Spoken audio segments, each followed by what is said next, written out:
Without a doubt, Vlasov was a charismatic personality. He was still a traitor because he wanted to set off a civil war.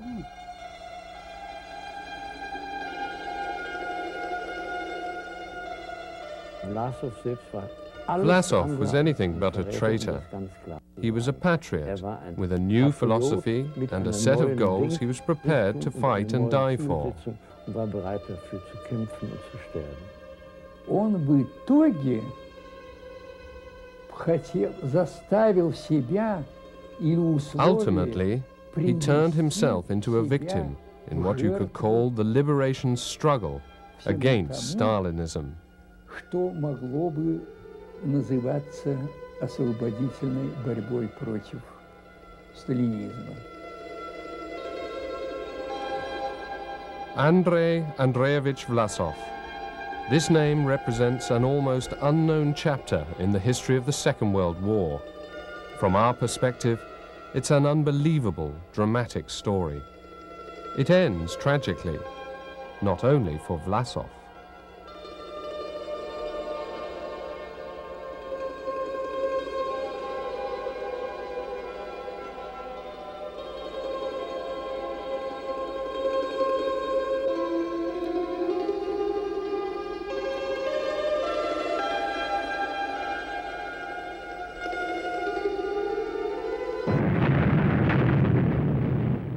On June the 22nd, 1941, Hitler orders the German Wehrmacht to invade the Soviet Union despite the non-aggression pact.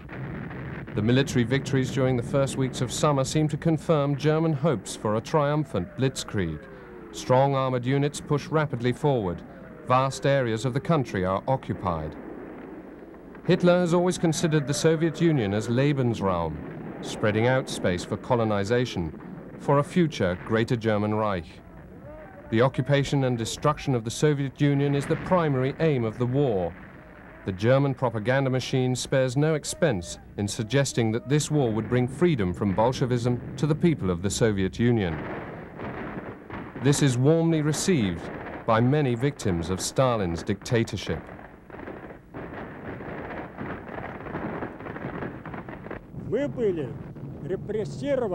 We lived under oppression. We were under detention by the Soviet Secret Service near Leningrad and forced to dig peat. We were very happy when war broke out. We hoped to be freed. We couldn't continue to live like that. In spite of stiff resistance, the Red Army suffers shattering setbacks in the huge pincer operations near Bialystok, Minsk, Uman and Smolensk. Hundreds of thousands of Red Army troops become German prisoners of war. Many volunteer to join up with the German Wehrmacht, either out of political conviction or to save themselves from starvation in the German camps. The situation is critical for Stalin. He tries everything to escape further defeats. On August the 16th, 1941, he orders, "Those who allow themselves to be taken prisoner are to be considered as evil deserters, and their families are to be arrested as the families of violators of the oath of allegiance and traitors to the homeland." Without these measures, we would never have won the Great Patriotic War on the morale front. At that time, our people had not been unified for very long, and many thought a national collapse of the Soviet Union was in the offing. Пока я не узнал, что Сталин издал приказ, в котором он всех пленных. When the Red Cross asked our government what it should do for the Russian prisoners of war, Stalin answered that there were no prisoners of war. They were all traitors to the fatherland. Вот после этого After я стал уже that, I thought for the first time that I could also fight against Stalin. Я могу и бороться. In the winter of 1941, German troops fight their way to within a few kilometers of Moscow's city limits.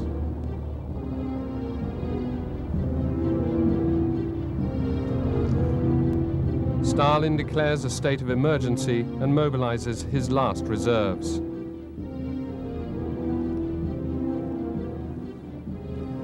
As commander of the 20th Army, he appoints Andrei Andreevich Vlasov. Vlasov is a highly decorated Major General, born in 1901 to a peasant family in Nizhny Novgorod.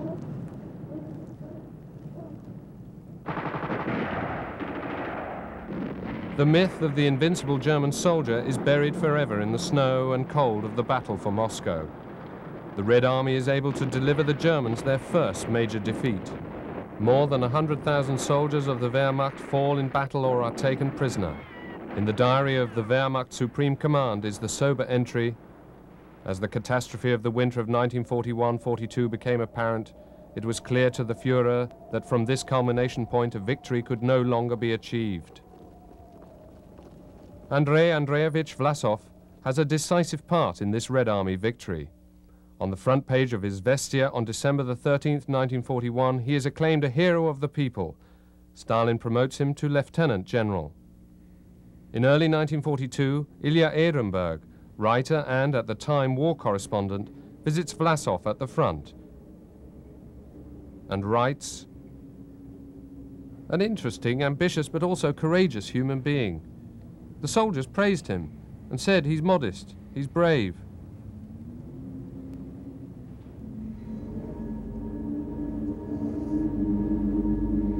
In April 1942, Vlasov has to take on a difficult assignment, Commander-in-Chief of the 2nd Strike Force on the Volchov front. This unit was actually supposed to have freed Leningrad from the German pincer operation, but has itself ended up boxed in. Viktor Kuznetsov recalls a briefing session. Впечатление он производил человека весьма властного, He acted like a person who was used to wielding power, self-assured. знающего свое дело и умеющего He was someone who knew his profession well общаться с аудиторией. and could easily outflank his staff. Держал он себя очень свободно перед His appearance was rather аудиторией. unconventional, and what he had to say Речь was его very была interesting. интересна. Он очень много рассказывал на He этой described встрече much о about своих his meetings встречах, with Stalin. со Сталиным. Рассказы Власова о Сталине Vlasov spoke really носили, amicably about him. ну, прямо The Stalin скажем, we of самый course дружественный, admired так сказать, as a характер по personage отношению and к leader. этому уважаемому, конечно, в ту пору всеми нами человеку и лидеру нашего государства. Eine Kompanie der Waffen-SS geht vor. Immer enger wird der Ring um die hier eingekesselte sowjetrussische Stoßarmee. In the spring, Vlasov's army finds itself in an increasingly critical situation. All attempts to break out fail. Rations and munitions are running out. In diesem urwaldartigen Gelände halten sich die Bolschewisten in Erdlöchern und Bunkern verborgen. In this hopeless situation, he writes to his wife, Anna Mikhailovna, in Moscow on May the 27th. The ordeals of the first year of the war were very, very arduous. But there were happy moments, especially the encounters with our dear leader, Comrade Stalin. For me, these were unforgettable moments. He even asked me, "Where is your family?" He's such a great human being. At the end of June, Vlasov's army is completely wiped out. A Volchov front veteran recalls the Wehrmacht's decisive attack. The German artillery opened a murderous bombardment. They fired with all the cannons and mortars they had. Many of us fell. I threw myself on the ground and lay there the whole time. That's how I survived. While I lay in a gully, shrapnel flew all around me.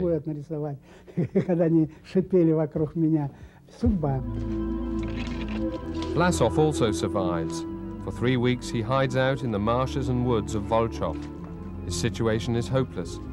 It's impossible to return to Moscow, where he would face Stalin's vengeance for his army's defeat. On the other hand, if he's taken prisoner by the Germans, his family will be arrested. Here's how Vlasov sums up his deliberations in the marshes.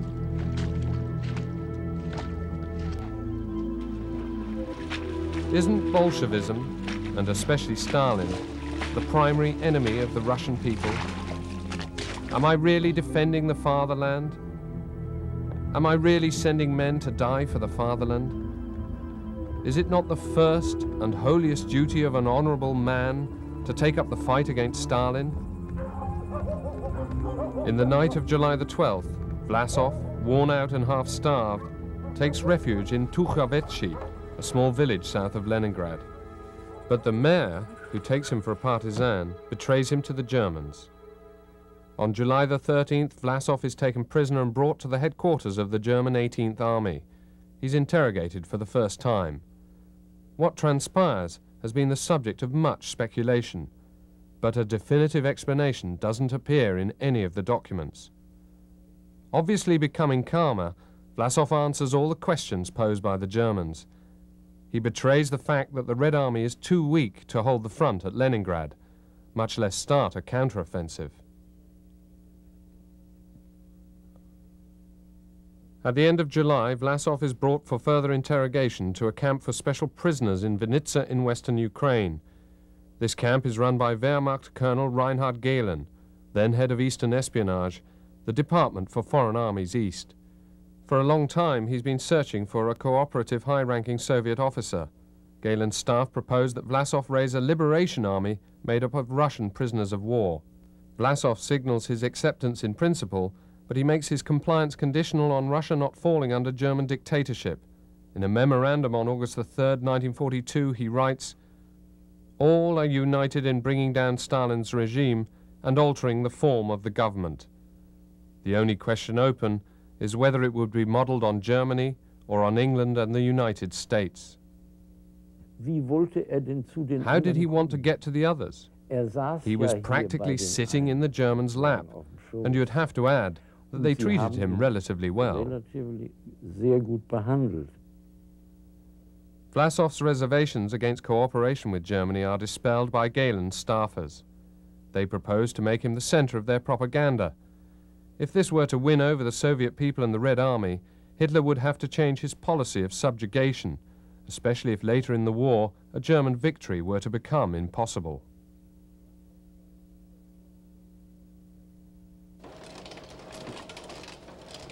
Vlasov signs his first flyer on September the 10th. He thus becomes part of the Nazi propaganda machinery.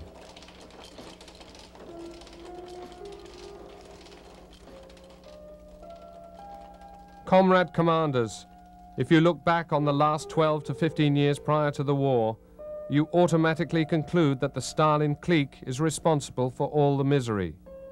They ruined the country with the collective farm system. They exterminated millions of honest people. There's only one way out. He who still loves his fatherland, who desires happiness for his people, must mobilize with all forces and means to bring down the hated regime of Stalin.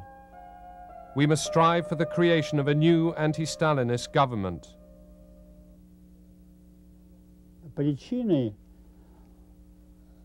The causes leading to this betrayal are not to be found in entirely political or some kind of ideological motives.